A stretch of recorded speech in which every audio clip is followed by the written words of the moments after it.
Greetings, true believers. I have some exciting news.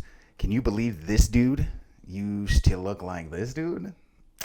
David Ramsey. He plays John Diggle on Arrow and within the Berlanti verse, across the multiple shows.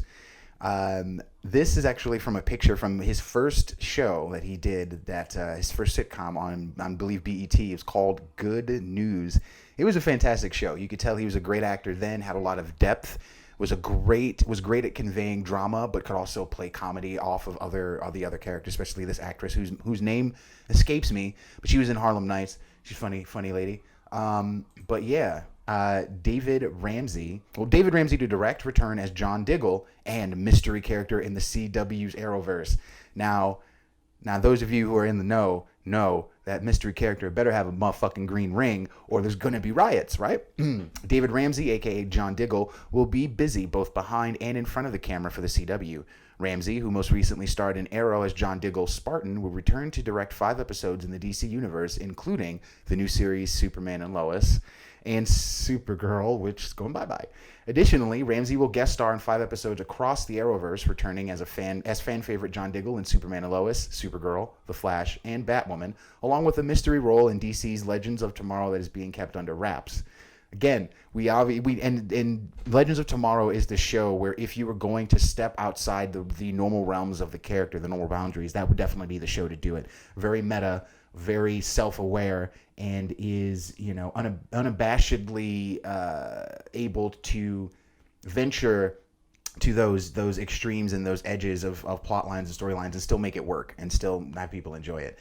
Ramsey made his directorial debut on Arrow in 2018 and directed a second episode during the series' final season.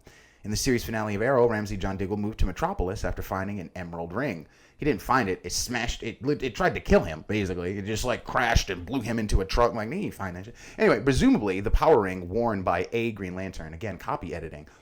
In the pages of DC Comics. There has been speculation that Diggle might return at some point as the Green Lantern, so stay tuned. Now, on that note, HBO is developing a Green Lantern Corps show, which is rumored to be having, what it is that they're going to move away initially from the more popular and mainstay Green Lanterns. So you're going to see the likes of Guy Gardner, John Stewart, Kilowog, I don't know if you're going to see Kyle Rayner. You will probably see 2 of the new Lanterns whose name escapes me because I stopped paying attention heavily to new continuities after New 52 and then Rebirth, basically back to back. They did 2 retcons of the DC universe back to back because the New 52 didn't work. I found that there was no reason to try and keep up issue after issue. Let me finish this. I remain in awe of the imprint these shows have had on television, and I've been blessed for the better part of a decade to be a part of them both in front of and behind the camera, said Ramsey. To say I'm excited beyond belief to return to the Berlantiverse would be an understatement. I can't wait to continue telling these stories. Ramsey's previous credits include Blue Bloods opposite Tom Selleck and the role of Anton Biggs on Dexter. He also drew critical praise for a starring role as Muhammad Ali in the television biopic Ali, an American Hero. Gotta check that out. On the feature side, Ramsey's credits include a starring role in the Rodrigo Garcia-directed Mother and Child, as well as Pay It Forward, great movie, and Draft Day. He is repped by Who Cares? And that's pretty much it. I can tell you that if they are going to have John Diggle as a Green Lantern in Legends of Tomorrow, it will probably be an Elseworld thing because if he does go forward as a Green Lantern in a series, it would probably be the Berlantiverse, but it wouldn't be as a consistent recurring character because HBO Max is doing something with the Green Lanterns overall.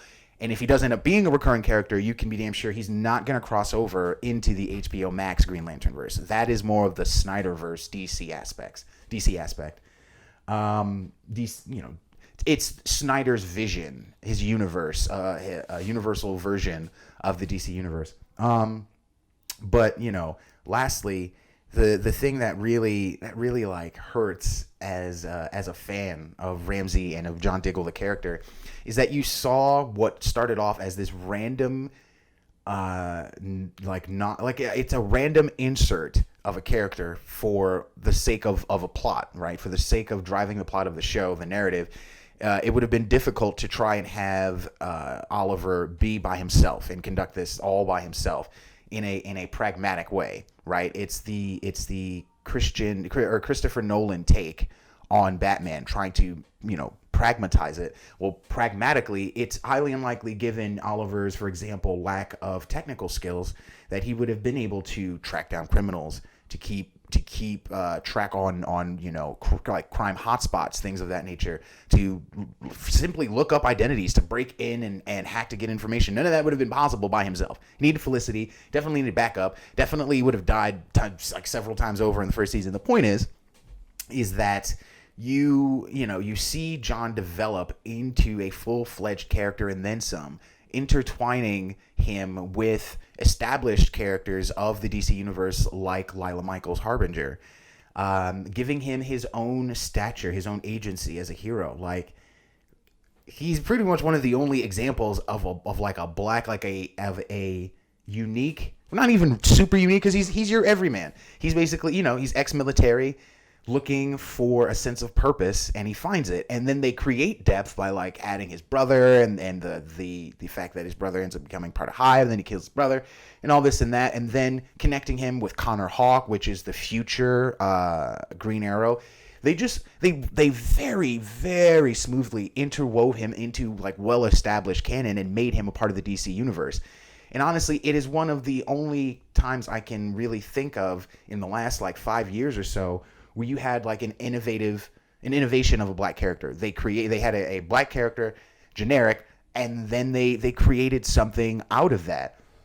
Instead of keeping him generic or killing him off or undermining his role.